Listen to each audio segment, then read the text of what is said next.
The power of celebrity.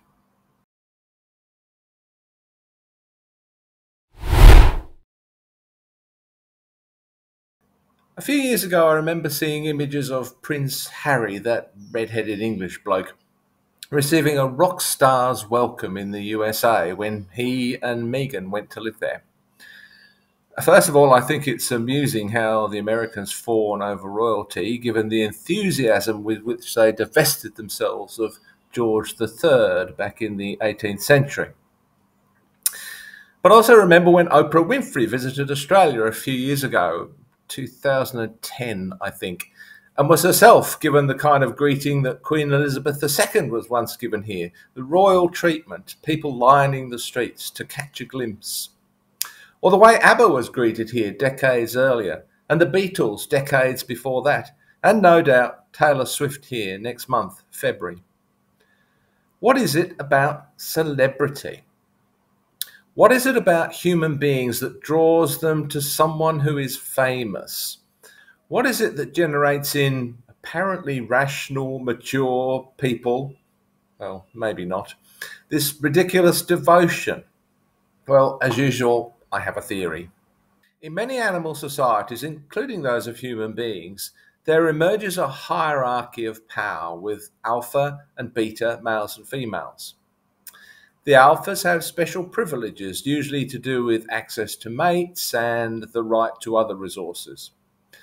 For other members of the group, it's clearly advantageous to be on the side of these alphas, to be in their good books. In that way, we may win protection from our enemies and a share of those valuable resources. My theory is that the pathetic fawning after celebrities that we observe today is a misguided expression of this evolutionary past.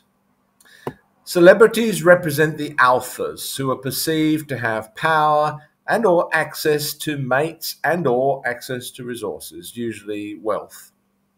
Of course, we idealize and idolize these semi-mythical beings. Because we don't actually know them, we can attribute all kinds of perfections and special qualities to them. Whereas if we actually lived with them in a tribal setting, we might see them for who they actually are, warts and all. And because we mythologize them, we attribute even more power to them than if they were real. We think that by being near to these demigods, by giving them our devotion, some of that power and wealth will flow down to us. If we can befriend them, we will earn their magical protection. Of course, in present-day society, this is ridiculous. First of all, the alpha status of the people we choose is often ephemeral, fragile, and based on nothing of value. Secondly, those people before whom we prostrate ourselves don't give two hoots about us. In the tribal setting, they know us and perhaps take an interest in us. In our society, to them, we're a blurred face in a crowd at best, or a never even glimpsed Twitter stroke X stroke Instagram ID. Clearly, we're not immune to this cult of celebrity here in Australia. See Oprah Winfrey, the Beatles, ABBA. But I do think the cynical, disrespectful side of our collective personality gives us some protection from it.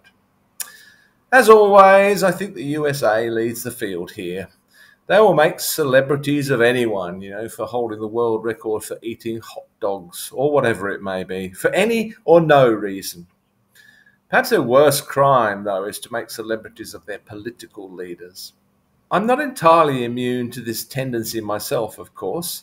There are obviously people that I admire for one reason or another, and it's easy to begin to invest them with semi-divine qualities. And it's easy to become very defensive when these people are attacked.